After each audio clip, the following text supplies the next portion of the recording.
I said it earlier too. It's like money loves speed. And it's like, if you're buying a bunch, because you can buy a bunch of property, but if you're not selling them as fast as you're buying them, like you're going to get like pigeonhole yourself and just, yeah, you don't, that's not what we're into. Welcome to the Top Tier Podcast, where we take you to new heights in the world of real estate, capital raising, and business entrepreneurship. Meet your hosts, Daniela and Landon, industry experts passionate about success. Join them on the Top Tier Podcast as they share real-world experiences, practical solutions, and strategies to overcome business and real estate challenges. From expert interviews to actionable advice, they aim to inspire and empower you. Subscribe now to never miss an episode. Hi, everybody. Welcome back to Top Tier with Landon and Daniela. Today, we're going to talk to Daniel Bear.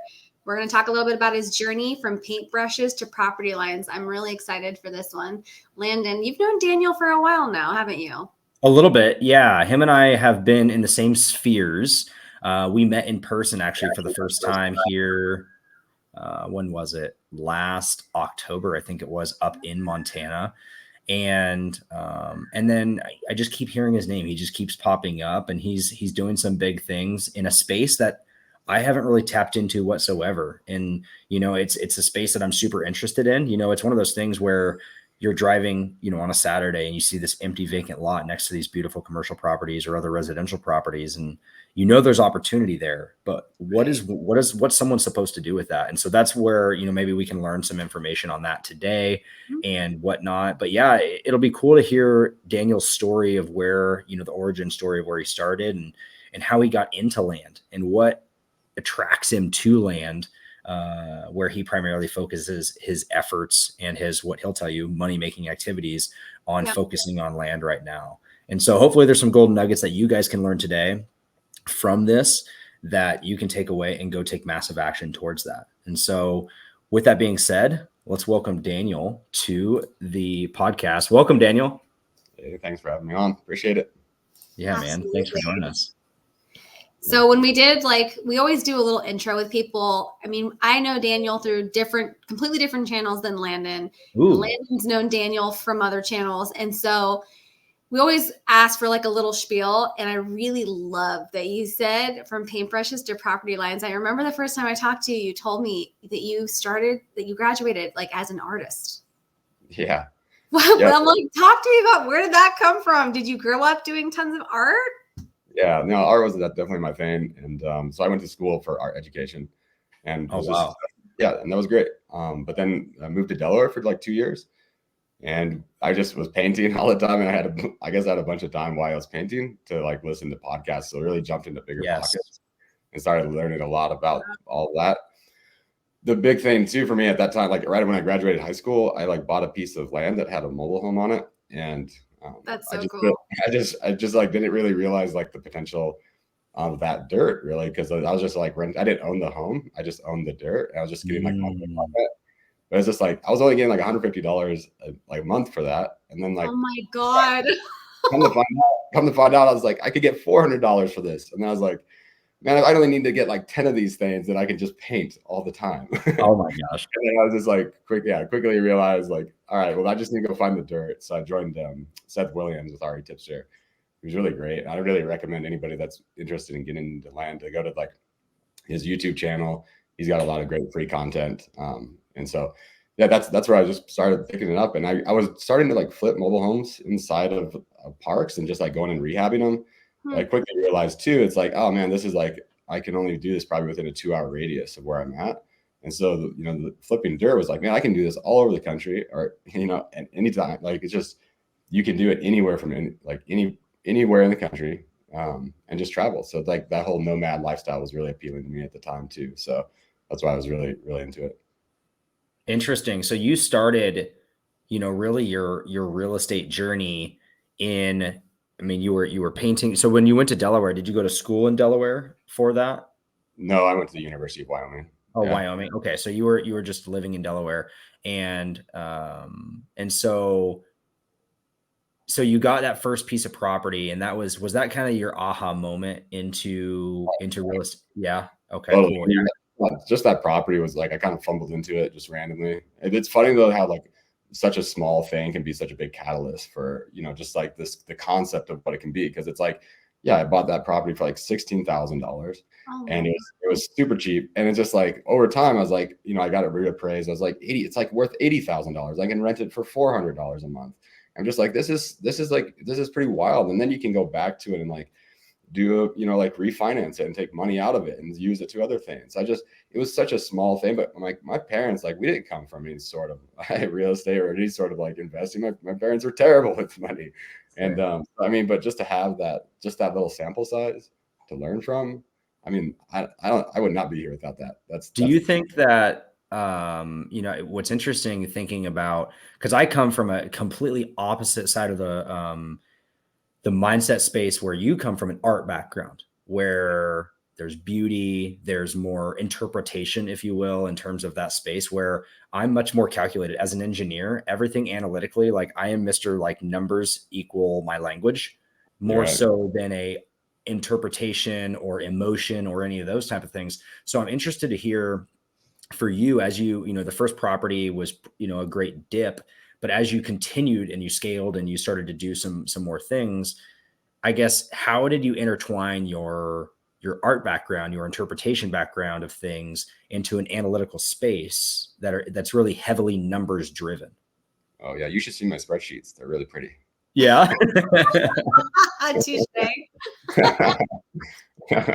But no, I think the other part of it too was like, you know, with having my background as a teacher as well, I would say like as far as like hiring people and creating like standard operating procedures, it's really no different than like lesson plans. I mean, just it's like having to be very organized, and you're just like getting everybody on the same page, right? People that have different learning styles, get them on the same page to ultimately like achieve a goal. And so that's definitely come in very handy. Because like right now, like we're just starting to scale more of like virtual assistants overseas, and just like having them work together and having them learn from our training materials. And I would say like at this point right now in the business, like that's, to me, it's like, you know, it's like we're land flippers, right? So we're always like flipping land. It's like we're not really land investors, right? We're not really holding stuff, and it's not like you know, appreciating that property. But it's like, I guess like where like the value is for me at this point is like I've invested so much time into like that training material. So now like we can really scale that, because it's like we can bring more VAs on board, and they can go through this process and go on through that onboarding, and like be like they can learn very quickly from how we've organized ourselves. So do you think, like, what has your experience been working with overseas VAs? Has it been, and I know that we all like, I think that we all can hold on to the montage of hire slow, fire fast. But what is it like when you're dealing with somebody from another country where there may be language or barrier issues or program software issues? What does that look like so far? I mean, I've hired a lot of US based people as well as like overseas. And it's just like that you kind of run into like there's different like hurdles with both sides. As far as like overseas, I mean, they're really great, and they're very ambitious to work. You know, they show up on time every day. Like I definitely have hired and like let go of certain ones, but that's like why I really like having such a great onboarding procedures, as well as like pretty much what we have is just like 2 weeks of videos that they watch, as well as like tasks that they perform. But it's like I'm able to monitor all those like through Loom videos. Like I can see like what's their engagements, like did they watch 100% of those videos, and like what did they perform the task with those, like as they were going through those videos? Because I can see if they're not doing that, like they're not a good fit for us, because I can't trust them. Right. You know, and that's just like, if I can't trust someone inside the team, they can't like we can't work together. But so once I figure out like if I can trust them, and they're willing to learn, right? And they have a good learning style that matches with us, like we can move forward together. So at this point though, it's like we have 4 VAs, and like we're looking to hire 2 more right now. What's great about that, what I've really liked, is that like everybody, all of our VAs, like they've hired each other. Actually, like I haven't went through the hiring process, so we hired the first one from an agency, Marie, and she does a really great job. But she, you know, I asked her to go find someone else, so she went to the network. And that's what I find is like there's all these online websites that you can go hire VAs, but they have like these internal spaces that they can go find people inside. Like typically right now, like there are a lot of Facebook groups, they're telling me. So they'll go to Facebook groups that they're part of, to go find other people, rather than going through these agencies where they're taking a good piece of that pie. So right now, so Marie hired Jacob, and then Jacob hired Krista, who's their partners, and then we hired Nicole, because they worked at this other agency together. Now they're filling out the job description to go find the next person. And now you can start to snowball, because when they're going to start onboarding, it's going to be a really smooth, and they're going to be successful. Like if they're wanting to be here, they're going to have a successful experience, because it's like we've got all the videos, all the trainings there, right? So I think that's something like VAs really appreciate, is like when you're set up. I see a lot of VAs going back into the pool of employees, back into these agencies, because the people that hired them in the first place, they never even had the right setup to have an employee. And it's like, no, this VA is not working out. It's like, no, you didn't work out. Yep. It's like you never had your procedures in order, and that's too unfortunate. That's the truth. I hired so I have a couple of follow-ups here, but I remember from my experience, pre any of the creative finance stuff that I'm currently doing, where I don't currently have any VAs operating. Everything is US based currently with our operation. We will eventually get to that point, but a lot of what we're doing is, speaking with agents, speaking with sellers here locally. And so it's more, nuanced, and I would say complex. But I remember I hired 2 VAs back, actually, a year ago. They were based out of Costa Rica. And you're exactly right, is that I got 3 months in, and I ended up firing them. And I used an excuse to fire them that I thought it was them. Mm-hmm. And ultimately, it was me. And I didn't have the skill set, the responsibility to manage them, set them up for success, and all those things. And also what it was. This is wild to consider, Danielle. I don't think you've heard this. I said that they failed me because of the X, Y, and Z. But the reality was, I was afraid to call the warm leads that they were providing me. Oh, wow. Isn't that crazy? So it was all me. Huh? Yeah, completely changed. Now you can't keep me off the phone. But and so for you, Daniel, after that first property, let's kind of go back to that and kind of use that, after that first property, that first piece of land, did you go out and you were searching for more land nearby? Were you heading back towards your home roots? And then did you sell that property there and flip it and move on? I guess, where was the next step for you in terms of your next journey into real estate or into land? Yeah, no way. I still have that property. It's my. I was going to ask if you still had it. What? Great. It's great. The thing with that though, was really cool is the people that were living in the mobile home, it's a nice mobile home, just a really great old couple. And they ended up passing away, and I bought the mobile home, and now I rent that thing out. And, it's just, I don't know. It's been a great experience. It's just as far as what's it like to rent the dirt? What's it like to, just rent out a mobile home? It's given me a little bit of insight to what the pros and cons of being a landlord is, It's lately I just this last month I started Airbnb a property, and it's just I kind of like experimenting all these little types of real estate, I suppose, because it is fun, and you take what you want and leave the rest, right? Yeah.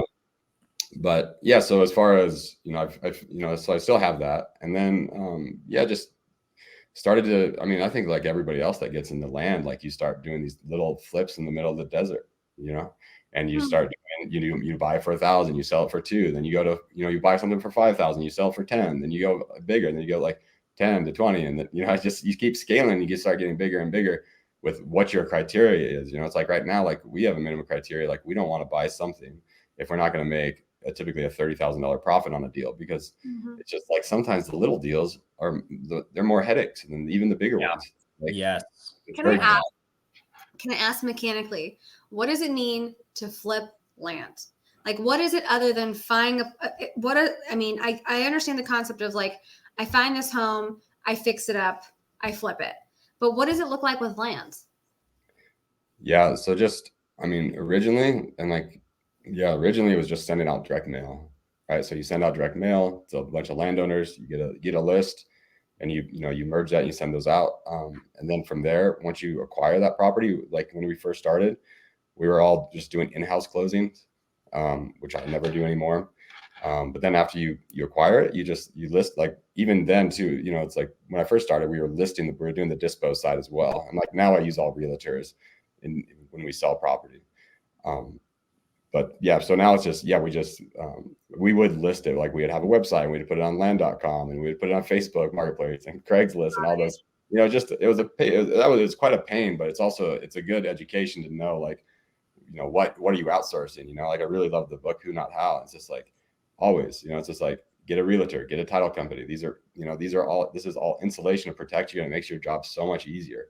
Like, why would you try to hack Craigslist and figure out how to put properties on there when you can go hire a real estate agent and they syndicate to like 150 sites?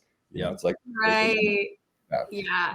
But the reason people did those smaller deals, they list them for themselves on Facebook and all those, because they're just small. There's not much profit in there. There's, a realtor, that was the big thing. It's like realtor doesn't want to list a property if it's under 30,000. There's not much incentive there. So that's like another reason why we just go towards doing those bigger deals as well. So interesting. And so when you're looking for land, today, or even when you started, is there a set criteria? You touched on price point and, your ability to, make a $30,000 profit. I assume that's evolved over time, but more so from a criteria standpoint, is there a baseline of utilities need to be at the site, sewer needs to be at the site, or are there things you don't much care about, or is that kind of a fluid perspective for you in terms of what you value? Yeah, I think it's just really important to, like, when you're buying a property, it's like, who's your buyer? Like, who's going to be buying this after me? That's like the first thing that comes to mind. It's like, is this a recreational property? Like if it's recreational, people don't need water and sewer, right? So you're just really thinking about who's your buyer and what area are you in. My biggest criteria too, it's like, yeah, you have the price point where you're buying it, but it's like, what's the speed that this property is going to sell at, right? So that's the biggest thing. It's like, because like, I said it earlier too, it's like money loves speed. And it's like, if you're buying because you can buy a bunch of property, but if you're not selling them as fast as you're buying them, like you're going to get like pigeonhole yourself, and that's not what we're into. So I think the land business is it's a great tool to kind of like raise capital, I suppose, to go and do other real estate, because you're not really there's no tax benefits to flipping land, right? And that's like something that's really kind of come to, I think especially during COVID, right? Like, I mean, anybody in the land business, like we were just printing money, like no one's business. And so it's just like, but the problem that I ran into is like, what am I going to do with all this? Like, how do I not pay all these taxes? And so like, I was kind of scrambling to figure out like, where do I get write-offs? And so that was a big educational moment for me. It's just like the land, it's like, we're not land investors, like we're land flippers, right? And that's just, even with people that are house flippers, that's kind of the same thing they probably run into, right? They're generating money, but they're not investing that money into like for all the tax benefits. So what'd you end up doing? Like in that panic moment where you're like, oh my God, I'm about to give the government this much money. What'd you do? Bought a new truck. Yes. Definitely a tactic. I've been in businesses before where it's like, all right, we're going to buy a forklift. We're going to buy an $80,000 cutting machine. We're going to buy industrial machinery. So you can't buy a new truck every year. So did you start buying real estate? No, I mean, no, I just paid the taxes, honestly. Oh my God, Daniel. The other thing too is like, actually, that's something that was, looking back, was kind of a mistake. It's like, man, we're making all this money. So I brought on all these US-based employees. I was paying them like $50 an hour. It's just like, so it's just like now, but then the market like took this turn, like just this last year in the land space. Like people weren't buying, people weren't selling. It was just this bizarre time. So I mean, that's like one reason I let go of a lot of my US-based people, because it's like I can have 5 VAs full time for one part-time US-based employee. Isn't that wild? I mean, I could probably have 10. Like I pay my VAs $10 an hour. I mean, I know plenty of people pay $5 an hour. Yep. They do. They pay much less. Yeah. So that's such an so interesting that like changed. And it's also really interesting though that you're a land flipper, but that you're not building a portfolio. That's rare. A lot of people will sell their properties on terms, right? So like they get on seller financing, so they'll get those payments. But I've always just bought, not always. I have sold on terms. I just don't really like managing the notes so much. I mean, but I should probably just have a third party do that. There's definitely like note servicing companies that I can have do that. Sure. But yeah, I would say that's one method, right? Is to sell on terms. Now you're collecting interest and you're mitigating that amount that you're getting. You're getting taxed every year. Right. Yeah, I mean, I look at land. It's very obscure to me. It's very elementary in the sense of it's simply just a plot of land or acreages of land or whatever it may be for, whether your buyer is a developer, whether your buyer is someone who's going to, lay 6 tons of gravel down and rent it out for someone to put their pieces of, the excavators or forklifts or whatever it may be on there, but I guess for you, what are the kind of the pros and cons that you compare and contrast to, say a single family home? Like the obvious one right here is there's no tenants, right? You're not dealing with an actual home, plumbing, and all these different things. But I guess for you, maybe you can paint that picture for us in terms of what you look at for land, what the pros of buying land and some of the cons with buying land. Well, I think the biggest benefit, is just like you can do everything from satellite imagery, right? Like where you can't like go into someone's house like with True. So I mean that's a huge. I mean that's probably the biggest benefit, right? But then I don't know. Like we've definitely changed our criteria with buying certain types of properties. Like we've definitely like have gone up to now we're probably more in that like max of, like minimum of probably 3 acres that we want to buy.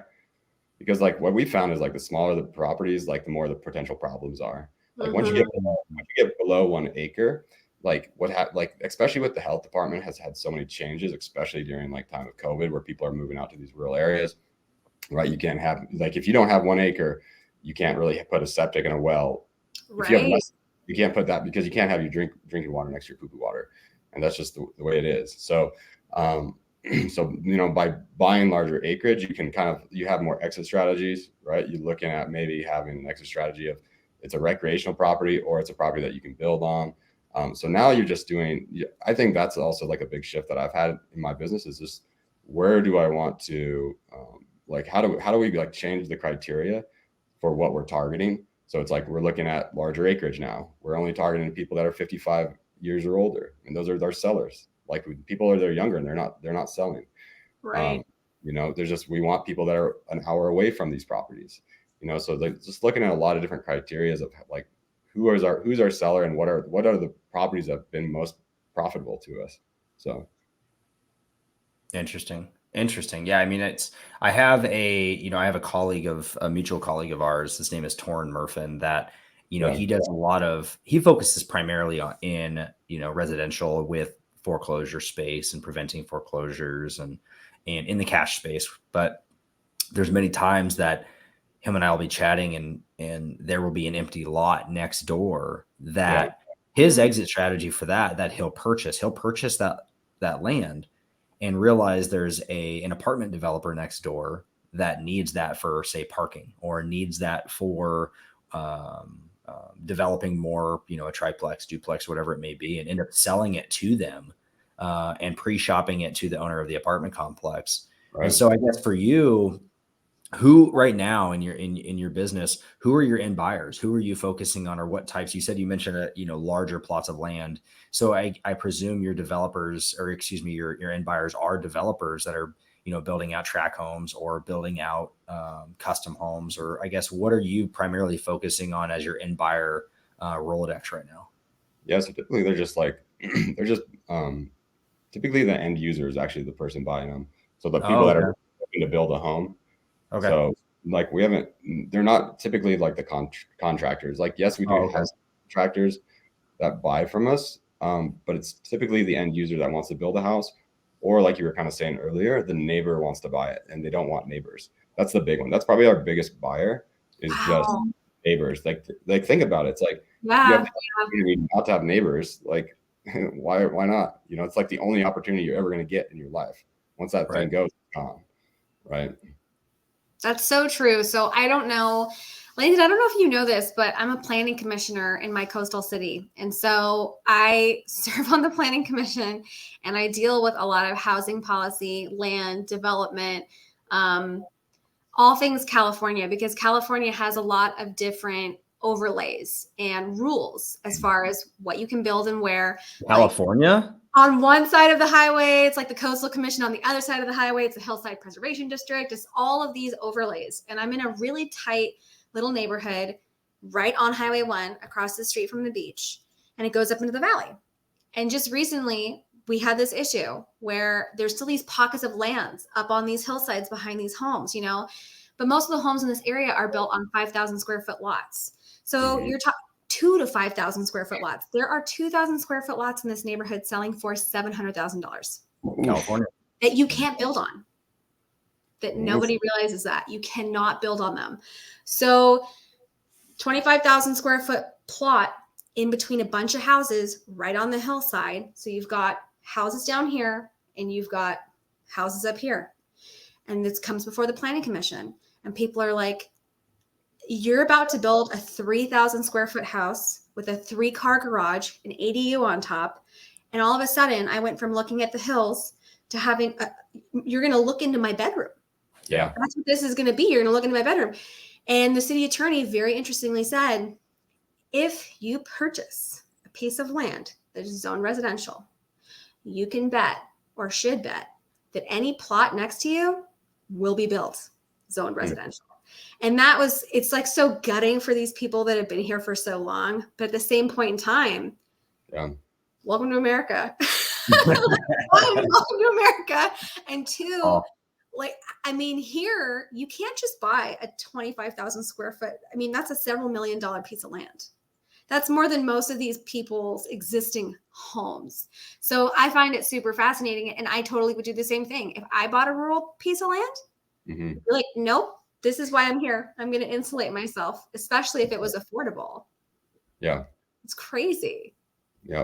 And that's the other thing too. It's like we have a lot of buyers that like they need a place to escape. So maybe they'll buy like within an hour outside the city because they know like they live in like a tiny like this little lot in town where you can touch your neighbors. And so it's like they buy 5-10 acres 1 hour outside of the city so they can go and do whatever they do. So that's exactly how it is here. Yeah. We have 2 little boys, 5, 3, and we keep talking about like, even if we just had an acre, like go shoot guns, go hike, go get the ATVs, go get the dirt bikes, build a pump track, like whatever, you know, just sort of like this playground that we absolutely, there's nowhere around where I'm at right now that's anything like that really, unless it's already a public park. Yep. It's wild. Are you, Daniel, are you primarily focusing in particular markets right now when you're looking? I know you have your VAs probably scouting out and prospecting lead generation for you, but are you, I guess, focusing your efforts in specific areas of America, or are you somewhat all over right now? Yeah, I like being like where I can drive if I need to. So Montana, Wyoming, Utah, Idaho. Those are my main markets that we've been working in. I mean, they're non-disclosure states, so they're difficult to get like the data, the MLS data. Like comping properties makes it very challenging. You would ultimately have to have a relationship with a realtor that was going to provide that information with you. So yeah, we have really close relationships with the realtor in every county that we work with to help us make the decisions when we go to buy. That's another reason I like to use realtors on the sell side. It's because they also help us on the buy side. I won't buy a property until I've ran it by my realtor, because it's like I don't want to bring them an impossible sale, because I want to keep that relationship really good. Because it's like if I'm gonna bring them a really trashy property in an area that they just like they're like, I'm not going there. They don't like yeah. And so it's just, I think that's like, you got to respect, you want to just make sure to make their job as easy as possible. I think that's true beyond just land. I think that too, like right now we're in escrow for, I think 8 single family homes right now. And we close on 2 tomorrow, I believe, or no, 1 just got extended, but we close on 1 tomorrow. That is an agent that I've been networking with, and her and I haven't haven't completed a transaction together yet, but we've built up a relationship. We've gotten to know each other a little bit. She kind of understands what I'm looking for and what I'm trying to accomplish. And she brought me this opportunity. And there's a level of, I need to perform on this transaction such that knowing future transactions are going to occur, she's going to bring me more opportunities because she knows I can perform. She knows I'm credible, you know, all of those things. And so I think that's true regardless of what you do, is building a relationship with people and fulfilling what you said you're going to do, you know, be it land or homes. But you know what, though? I do think that is really unique in the investor community, especially with new investors. We're talking about a group of people that it's either you have a W-2 and this is your side hustle. So, you know, there's only so much time you can really dedicate towards it. Or you go full bore and you live super cash poor and you're always trying to cut costs. And this is, you know, as a transaction manager, I see this all the time, right?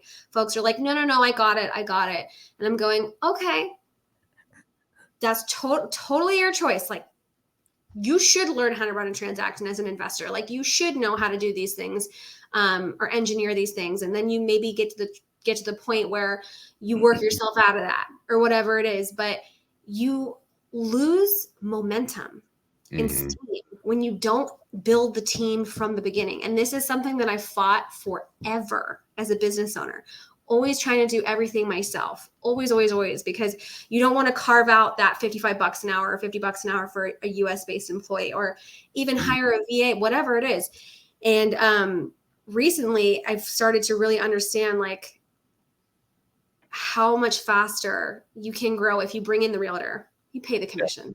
You know, you just do it. I'm a commercial broker in California. I went to an investor meetup and you know, this guy invests in multifamily. It's like, hey, that's great. And he goes, yeah, well, you know, how can we work together? And he wanted to take somebody else's opportunity by cutting me in for more money. And I said, no, can't do that. That's my client. Like, we don't play like that. He's like, okay. I'm like, but you know, I'd love to work with you. And he goes, well, what do I need you for? What do I need you for? And I'm like, you know, got it. This is a style. This is like a cultural style where it's like, I don't need to pay the realtor. I don't need to pay the transaction coordinator. I can find these deals on my own. All of these things remain true at the same time, right? Yeah, you can do all those things, but you can also increase your profitability and your momentum by having relationships with people. So it's so cool to hear somebody say that you won't even buy a piece of land unless you push it past the realtor. That's awesome. I think that's really smart move. Yeah. I mean, it's like, what are you like really good at? You know, like what's your best skill that you have? And like, for us, it's like land acquisitions. We're good at finding off-market deals. Yeah. Right? And so it's like, we're not professionals at selling land, you know, we're professionals at finding, right? That's good. So that's good. So make sure that your focus is that, you know, and that's also what makes the most money. It's the like we don't make a bunch of money by like not going through title or, you know, not using it, you know, so just like that's something, be mindful about that. So your VAs, two quick questions. At what point did you hire your first VA? At what, I guess, your mindset? You touched on it earlier, who, not how, but I guess for you, when you started to really ramp this up, that first hire of that VA, was that, I guess all of your VAs are more on the acquisition standpoint and the role, but at what point in your journey of doing land did you just decide, you know what, it's time to delegate a little bit more or expand this through a VA in your process? I mean, I tried first hire. What's up? Even your first hire. Oh yeah. I mean, I think my first hire was a Philippine VA, like a VA from the Philippines. But like that, again, that was early on where I didn't have the systems like to really make sure that they were successful. Yeah. And so it's like I let them go because like I probably let them down, you know. Yeah. And so I mean that was years ago, you know. That was a long time ago, and that's why I kind of transitioned to US based people, because we were just on the same page. But it wasn't until just it was almost exactly a year ago that I brought on the most recent VA, Marie, and the other ones right now, they're only in a few months, but they're they're pros, they're up to speed. They're catching my mistakes, which is awesome. That's so cool. Yeah. Wow, what a turn. Yeah. How did you, this is going to sound really silly, but I'm literally here right now where we just brought on new people and we are not prepared. And they're pointing out things in our systems, and it's totally legit, like take complete responsibility for this. And I think that was part of the push too, of going, I need somebody to tell me what exactly needs to happen here by pointing out what's not here. And then trying to rush and patch that hole. Not the most efficient on my part, but trying to make this work. How did you take the time from your business to teach, to do the Loom videos, to do the SOPs? Like how do you even, I'm going, oh my gosh, I got to take like 3 hours out of every day. And it's so overwhelming. I'm curious where you were able to find that time. No, that's a great question. That's something I've definitely learned. It's like teaching is not a money-making activity. Like when you just teach like all day, like you're not doing deals. Yeah. Like, that's the truth.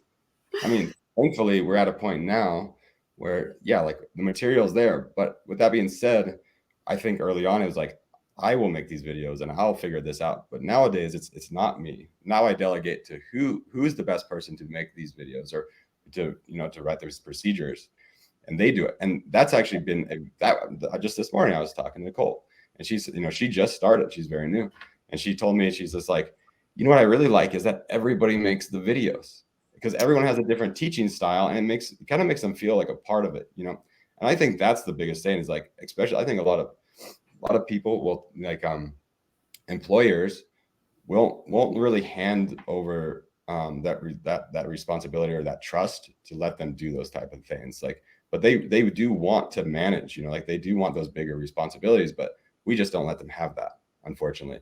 But once you give that to them, they will take it and run with it. And that's another thing, like right now we're implementing too, is like a pooled commission. So like maybe 3% of net profits will go to the VAs, because now that there's that incentive there. Wow. They will make sure that they are hiring the best people, that they're keeping each other accountable inside of this little ecosystem that we have going on.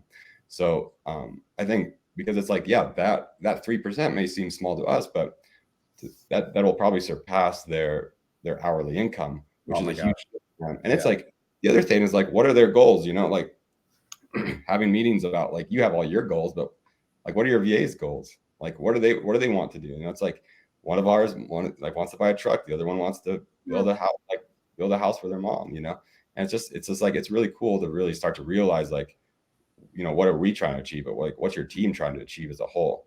I mean, I don't know, like, we have fun. We have fun, together. Like, we laugh, and they're just, it's funny how people can really, I don't know, the industry has just really leveraged virtual assistants in a way of like more of a transaction and less human. Yes. I think it's just important to make sure that having mutual respect. So true. Like culture, I think the separator for our team, my team is, and it sounds like yours too, is really having not only just, a culture, but a standard in terms of how you operate. We have, I feel like, such a great level of respect for one another, and we're cohesively working together. And for us internally, because I am US based, a lot of our stuff is just, we have a group text thread that any questions that come up, if you don't understand something and whatnot, I think for me too, one thing that I implement, I'm sure you have standards too, is I require everyone on the team to send a screenshot of their gratitude in terms of a text into the group, just so your mind is in a place of gratitude every single morning. And you can reflect upon the previous day or what's upcoming as a place of, man, I am grateful for this to happen to me, and all these little things. And it's really cool.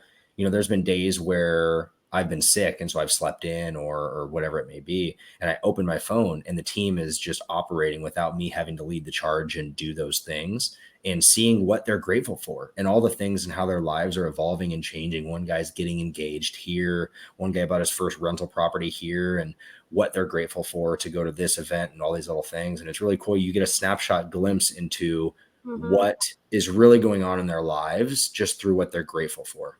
And so, that's a beautiful thing to build that culture in our team. We're not transactional, like you said. Like, it's not just I'm utilizing your time and you to achieve my goals and dreams. We're working synergistically to work towards each other's dreams, and they can live within each other, you know? So for people, I'll transition here. For people interested in getting into land, they're super interested in it. Obviously, they can reach out to you like I do. Whenever I see something for sale for land, I just tag you. It probably goes nowhere, but that's how much I know really transparently about land.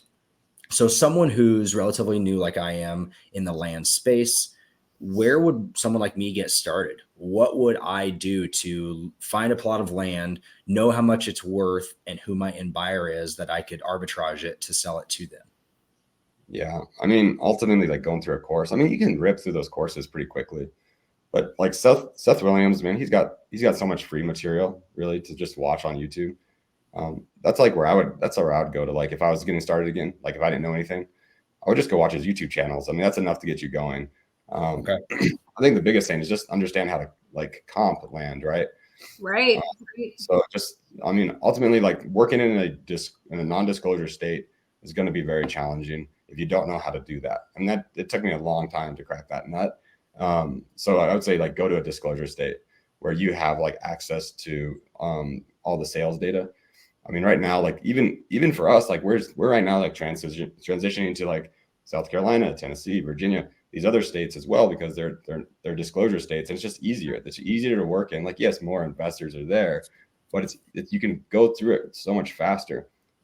You can just pull up like on Redfin and see like what are the 5 acre properties sell for in this area, and what attributes are the same. You know, it's like, does it have road access? Like, that's the big one. What kind of access is it? Does it have the utilities? Like, you know, where is it located? You know, like, what's the neighbors look like? What are they? That's another thing. Like, buying property where there's development, where there's activity, that's a big deal too. Yeah, it's like you can find a 1 acre, 5 acre property, but it's like all that, like I really think like birds of a feather flock together. And so if you're buying like a 5 acre property in like where there's no new builds and they're like C-class homes, who's going to come in there and do a brand new build? Not many people. So being mindful of that. But yeah, I would say like, yeah, Seth does an awesome job. He's awesome. So that's where I would go to learn. Okay. Interesting. Okay. Yeah. That's pretty cool though, because it sounds like even if you had a W-2, you could start this as an experiment. Like, you could take a patch, you could take a couple grand, send out the mailers in a specific market, start to build your list. Like, you could really do this as a side hustle and experiment with this, build it, see how it goes, see what you like, see if you want to deal with bigger plots, smaller plots, see if you want to work into entitlements, see if you want to get involved in like testing, which I'm sure you have to do on a lot of, we have talked about that before, how sometimes you have to test the dirt, test the land. So it's one of those things that feels really big and obscure. Yep. And it's probably a lot more of just starting, which is the existential problem with every freaking thing in real estate. Just start, make the warm calls, right? Like call the warm leads, call the planning department, see what the planning department says, call a commercial broker in the area, see what they say about the plot of land, make those relationships. But that's so cool. It's so great to hear somebody that has something so well oiled that they have a team of people that are contributing to training materials. I mean, it's a part in business that you reach after years of success. Right. You're able to do that kind of stuff. Right. I do want to add too, something that I've really been thinking a lot about lately is like, what kind of niche do you want to be in the land business as well? Because it's like there's a bunch of niches, like inside of niches. We know that's true. And in the land business, that's very true. It's like, do you want to focus on like a flipping business, a wholesale, like where you're just buying and you're just churning deals? Because that's going to require a big machine, right? You're going to need to do like a marketing machine. You're going to have a team to process all those, right? There's a lot going on there. There's a lot of moving parts. Or do you just want to go into directly go into minor subdivides? A minor subdivide is going to, you go find those deals on market. There's tons of those deals on the market. And now you're just going in and forcing appreciation. and you're figuring out what those exemptions are in order to do a simple split on those. And now you're taking 100 acres and selling, 10 acre lots. And now you've added value rather than just finding deals. You're making deals. I would probably not go into major subdivides. Like they're just going to be, that's like a very long play. You're probably looking at like 18 months. Tons of red tape. Lots of red tape. You're going to have to go to these city meetings, meeting with just a bunch of different professionals. Or like that's like a sweet spot for a lot of land investors right now. Like right now, that's kind of like the place to be, in my opinion. It's like is these exempt subdivides. A lot of people do it in Texas because like Texas has a state regulation where you can take anything and break it down to 10 acre lots. And so people are really finding those. I found that like anywhere other than Texas, it's not really a state law like regulation exemption. It's typically more of it's more of a county by county basis. So yeah, so it's kind of like finding, like right now, like we're going to probably work into Tennessee and South Carolina, maybe Virginia, like I said, to do more of those exempt subdivides. So, and again, that's easy. It's not easy. It's just like you have to wait for your payouts. Like right now, it's like I have a machine that needs, like we have employees and we have expenses. Like my goal right now is to pretty much hand this over to the VAs, and let them do the land flipping business, get them to like sustain itself. And then I'll probably go and do these exempt subdivides. That's kind of like the transition I'm making right now. Cool. So, yeah. Is there is there a deal maybe you want to highlight here of a land deal that you've done that was maybe, one that stood out to you that was either a nightmare or there were some great learning opportunities that came out of it? Maybe it wasn't the biggest deal you've ever done, or maybe it was that you want to share that might be able to provide some insight into kind of the steps it took in terms of how you found that piece of property, how you contacted the owner, how long it took to contact the owner, and how those negotiations went. And then ultimately how you found your end buyer. Maybe you can touch on one of those. Maybe I should talk about the nightmare deal to scare everybody away. There you go. Those are the juicy details right there. No, I think just like kind of explaining like a deal I'm doing right now, which I think is really great. And that's, again, before we were doing all cash sales. And the reason I joined Sub 2, it's like I wanted to learn more about creative financing and how to bring that into the land world, because everybody pretty much it's just like inside of our little space, you start to hear what's kind of the standard. It's like, buy for half, buy for 50% and sell for market value. That's like, so buy for 100, sell for 200. Yeah. So I really wanted to start to understand like, okay, like the market's changing. Like I need to be like reducing my risk. So like we need to start buying on seller financing or whatever other options there are out there as far as creative financing. I just don't know what exists. So, I mean, that's why I joined. And something that's really been working right now that I've been just like really loving is just doing like option agreements, which is like people have done option agreements, but like I hear about it, but I've always been turned off by it because like people just have done it so like, I don't know, like it's been very nefarious in my experience from what I've seen from other investors. And it's really kind of put a bad taste in my mouth. But when for those of you who, or for those listening that don't know what an option agreement is, maybe Daniel, you can touch on that as it relates to land, just to illuminate what the definition of an option agreement is. Yeah. So we're just pretty much in the past, we've always had like, we buy for cash for like 30 days, we close in 30 days. But at this point, now we're just putting it under an option agreement and we're just extending that closing period. Maybe we're going 120 to 180 days, maybe up to a year. I'll just use this example actually, because this is the deal that we're closing on right now. I think it's a great example, but we bought this property. It's over by Ogden, Utah.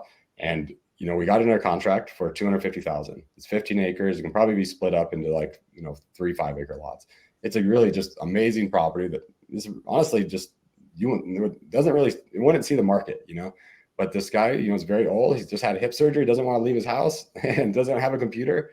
Like, and that's just the situation, So it's like we had to have it. Our title company went to his house to sign this document, which was pretty amazing. But he wants 250. We thought we could get 400 for it, so we put it on the market, and we were like, right now we're under contract for 375. But we had a whole year to be able to market that property online, and it's like we're totally transparent. We're like, we say it in our agreement, right? Like we're gonna list this on the MLS. Like we tell them that, like just. Because we don't want them to go online and say, "Hey, I see you're listing my property." Yeah. Like, we want to be it's like we are making a profit Like we're going to try to find an end buyer for this. And he's excited too. He's 250,000. He's getting his number. Yeah. His number. What do your funds look like in this time period though? You know, So how do you fund that? I mean, I know it's an option, but he's expecting something in the meantime, I'm assuming. So the one thing that we are going to like kind of also like a little, I don't know, it's not even necessary, but a little value add to them. It's like, we are going to hire, a civil engineer. We're going to hire a surveyor and maybe someone to go do a perk test. Like a survey for 15 acres is about $8,000, right? Wow. So it's not cheap, but it's like, we're okay risking that amount of money to have the opportunity to, list this great property on the market, to just test it, to see if it would sell. I mean, it has like its quirks, like, it's a little more unique. And that's like why we want to use an option in those, like we can buy cash, but we're only going to buy cash for properties we're very confident in. And there's no like question marks, right? But there was a lot of question marks with this property. So right now, all we're going to be in is $500 for a security deposit, money, and then $8,000 to pay for the survey. But it's like, we bought it's at $250 and we're selling for $375. Like we're under contract to sell in June right now. So that's great. That's awesome. That's great. Yeah, that's awesome. That's so cool. Thank you for sharing that. Yeah. So with that, it sounds very similar, Daniela, to in the real estate space, similar to like a novation agreement, where, you have an off-market piece of property. I know, Luciano, a colleague of ours, specializes in that, where, a piece of property, a homeowner wants to sell for a set number, and there's, you have the ability to market the property to not only your investor pool, but also list it on the MLS, list it on Redfin, Zillow, all the different things, and find an end buyer that is going to be purchasing it. And, you make the delta, obviously. Is there a world in terms of the land space, because that's a pretty sizable difference. We're talking $125,000 difference here, minus your expenses, of course, but that the seller could get spooked because of seeing that number, that difference. I guess, do you ever double close on those transactions just to prevent them from seeing how much money you're truly making? Yeah, this will be a double close. Mm-hmm.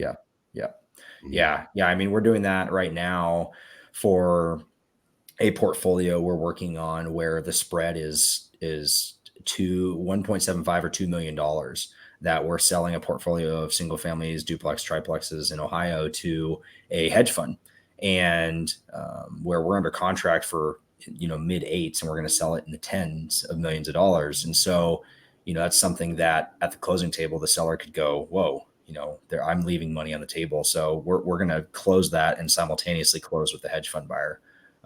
So we should be getting that under contract today, actually. But it's interesting to hear the similarities and whatnot from land to residential real estate. Yeah. And I think that's like a really good point too. It's like, once you go bigger, like with these bigger numbers, like it starts to become more vague and the pool of people becomes much smaller. So you can have really high profits in those spaces. Yeah. It's like when you're dealing with like a property for maybe 5 for 50 and sell for 30, they're like, I'm being ripped off 15 grand. It's like, I just think like operating at a higher level, like number, is like kind of the way to go. Especially like, I mean, you're talking with multifamily, is that right? Yeah. I mean, it's a portfolio. There's I think 54 single family homes. I think there's 36 duplexes, 40 triplexes. Like it's a portfolio of this Italian investor. His name is the most Italian name of all time, by the way. It's the greatest. Danielle, you ready for this? Yeah. Giuseppe Cicerelli. Wow. That's pretty good. Like, come on. That's so good. That's pretty good. Oh my gosh. He's got to have restaurants around, you know what I mean? Like, with that name, you got to brand that thing. But yeah, so no doubt. And I guess here's another question too. You hear this all the time with, the Jerry Nortons and the larger big time, wholesalers and flippers and whatnot. But the amount of work that it takes you on a, say, $250,000 land purchase versus a $25,000 land purchase, would you argue, or would you say, or elaborate for us, in terms of the amount of work it takes, probably equal or the same? Yeah, equal. Yeah. But I also think it's like, for me, it's like doing the little deals right now, like with an option agreement, it's exercise, right? It's like, it's exercising. It's like my first one that I just did recently, it was like, there were some hangups, you know, like I mean, I didn't know all the workings of it. And so, but now it's like, I want to make sure to get it, like my reps in on the little deals Yeah. to transfer that into the bigger deals. Right. Right. Right. There's no reason. You don't need to do that. You don't need, especially if you have a mentor that really is like holding your hand through all this. Right. Right. Yeah, no doubt. I mean, a lot of our stuff, Daniela sees through thick and thin, all of the different stories that we go through for these properties and end up walking away. There's deals where, we start out with a larger spread, but due to this, due to that, due to this, due to that, it whittles itself down to, a $5,000 over 3 months. And you're like, oh, all that work for a measly, not measly, but for all the work, it doesn't make sense. And so, I totally get what you're saying in terms of, larger plays for the same amount of work. Yep. Interesting. Okay. Well, cool, Daniel. Well, thank you so much for hanging out with us and kind of just sharing some of your knowledge in terms of not only just the land stuff, but just team culture and all those other things. Man, you're killing it, and I can't wait to see not only what we can do together, but then also too where you go with this and how your team expands and new markets and new ventures and different niches of land and whatnot. Where can people reach out to you to not only connect with you, network with you, buy your deals, but then just learn from you? Yeah, Facebook is great, just Daniel Bear, or just Instagram, Bear Daniel M. It's great. So yeah, appreciate it. Hey, Landon, when are you going to start your land business, man? You got the perfect name. I do have the perfect I know this. My name does line up for a lot of cool things, like with my Instagram, more deals, my YouTube, more deals. Like it's so perfect. But now I can definitely do my email. I actually have a personal email. My personal email is more Landon. So I could totally do more land. Like, gosh. Yeah. I gotta do it. Yeah, you're not wrong, man. So spot on. I'm gonna go buy that Instagram page right now just so it's locked in. Just for the future. Thanks so much, Daniel. We really appreciate your time. It's great to talk to you. Thanks for having me on. Appreciate you guys. Thanks, guys. See ya. Bye. Take care.